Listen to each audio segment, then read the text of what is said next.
Blinken ने बहुत बड़ा दावा किया है। अमेरिका के आर्मी जनरल क्रिस्टोफर कैवेली ने कहा है कि जंग में अब तक रूस के 2 लाख से ज्यादा सैनिक मारे जा चुके हैं। ये दावा यूक्रेन के दावे से बहुत बड़ा दावा है। यूक्रेन का दावा यह है कि अब तक रूस के 1.5 लाख से ज्यादा सैनिक मारे गए, लेकिन पहली बार अमेरिका के कमांडर का दावा सामने आया कि रूस के 2 लाख से ज्यादा सैनिक मारे जा चुके हैं, जिस पर भरोसा करना काफी मुश्किल हो जाता है।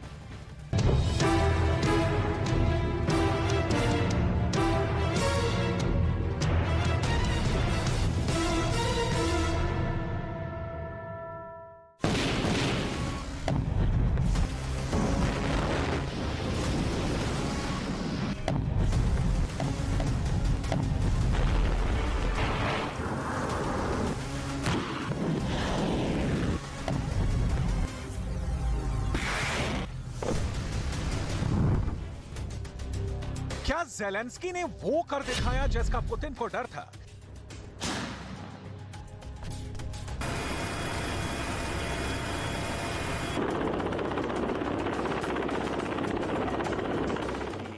क्या वो फॉर्मूला ज़ेलेंस्की ने ढूंढ निकाला है जिससे पुतिन को घुटने के बल पर लाया जा सकता है?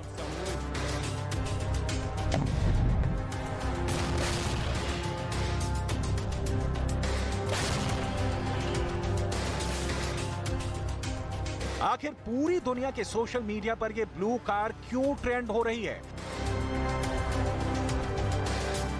और अचानक ऐसा क्या हुआ कि पुतिन का पूरा इकोसिस्टम हिल गया?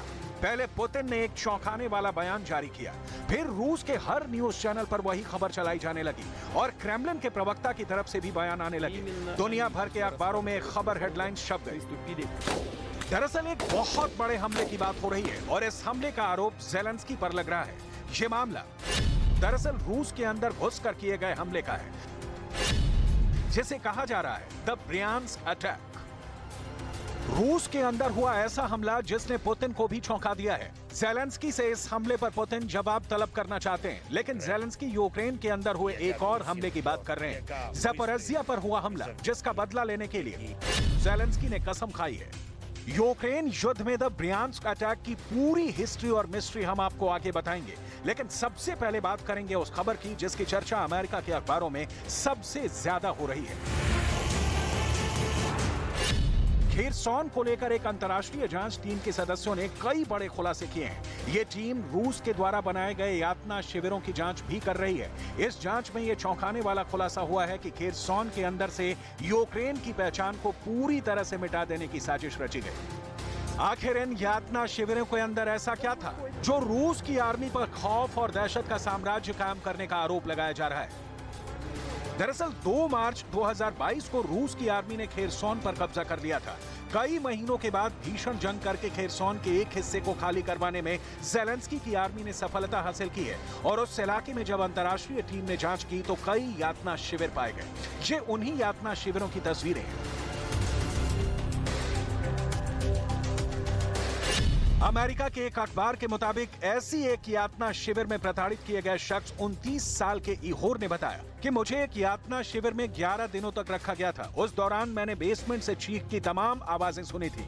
मेरे पैरों में भी एक खास तरह के हथियार टेजर से वार किया गया था। मैंने पूछा कि मुझे किस लिए यहाँ पर लाया गया है, तो उनमें से 2 हमलावर ने मेरी पसलियों पर मारना शुरू किया। यातना देने के लिए बिजली के झटकों का भी इस्तेमाल हुआ। टेजर एक खतरनाक सुई जैसा हथियार है जो इंसान के शरीर में छुपकर बेहद दर्दनाक यातना देता है। जांच करने वालों ने यह पता लगाया कि यूक्रेन की पहचान मिटाने के लिए पहले चरण में खेरसॉन के अंदर ज़ेलेंस्की के वफादार लोकल लीडर्स का दमन किया गया, क्योंकि ये लोग यूक्रेन की संस्कृति की आवाज बुलंद करने के लिए बगावत कर सकते थे। इस तरह के नेताओं को हिरासत में लेकर रूस भेज दिया गया। इसके अलावा यूक्रेन के झंडों को नष्ट कर दिया गया। रूस के झंडे के रंगों वाली टी शर्ट को पहनना अनिवार्य कर दिया गया और यूक्रेन के लोगों को रूसी कविताएं याद करने के लिए कहा गया। यूक्रेन के कैदियों को मजबूर कर दिया गया कि वो रूस की जय, पुतिन की जय और रूस के रक्षा मंत्री शोइगु की जय बोले। इस तरह के खुलासों ने संयुक्त राष्ट्र संघ की तरफ से नियुक्त जांचकर्ताओं को भी हिला दिया है। अमेरिका के अखबारों के रिपोर्ट्स ने इस पर रूस के अधिकारियों से सवाल किया है, लेकिन रूस ने इस तरह के हर आरोप का खंडन कर दिया है। लेकिन पुतिन ने ज़ेलेंस्की पर एक बड़ा आरोप बाकायदा सबूत देकर लगाया है। पुतिन का दावा है कि यूक्रेन के आतंकवादियों ने रूस के अंदर घुसकर एक ऐसी कार पर हमला कर दिया जिसमें 3 नागरिक सवार थे। इस हमले में 10 साल का एक बच्चा घायल हो गया और एक नागरिक की मौत हो गई। ट्विटर पर कई अंतर्राष्ट्रीय विश्लेषकों के द्वारा दावा किया जा रहा है कि यही वो नीली रंग की कार है जिस पर ताबड़तोड़ गोलियां चलाई गई हैं। इस हमले के फौरन बाद पुतिन का पूरा इकोसिस्टम रूस के अंदर एक्टिव हो गया। खुद पुतिन ने दुनिया के सामने आकर सबसे पहले विक्टिम कार्ड खेला। Сегодня совершили очередной террористический акт, очередное преступление. Проникли на приграничную территорию и открыли огонь по гражданским лицам. Видели, что это гражданская машина. Видели, что там сидят гражданские лица и дети. Нива обыкновенная. Открыли огонь по ним. इसके अलावा पुतिन के खासम खास और रूस के राष्ट्रपति भवन क्रेमलिन के प्रवक्ता की तरफ से भी ये बयान जारी किया गया। Президент Путин в Кремле.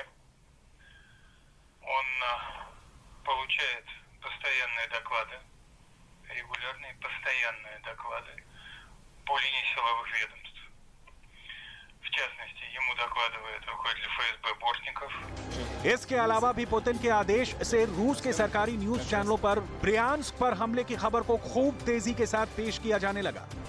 Сообщения о контртеррористических мероприятиях на территории Брянской области, граничащей с Украиной, стали поступать около полудня. Сведения поступали противоречивые, исходящиеся только в одном. Некие диверсанты пересекли границу и с ними ведется бой.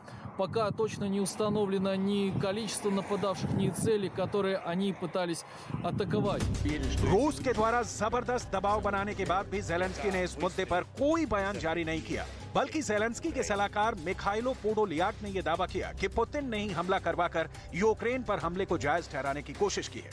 जेलेंस्की ने ब्रियांस्क अटैक के जवाब में एक दूसरा मुद्दा खड़ा किया और वो ये था कि ज़पोरिज़िया में रिहायशी इलाके के अंदर रूस की सेना ने हमले किए हैं। जो तस्वीरें सामने आई हैं उसमें साफ दिख रहा है कि ज़पोरिज़िया के अंदर इमारतें क्षतिग्रस्त हैं और बचाव कार्य जारी है और जेलेंस्की ने इसी मुद्दे को सबसे पहले उठाया।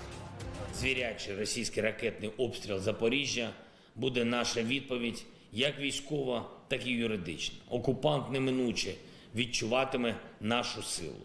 Силу справедливості в усіх сенсах слова.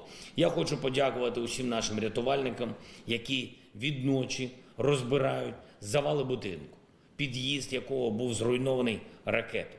Вдалося врятувати 11 людей, більше 70 отримали допомогу.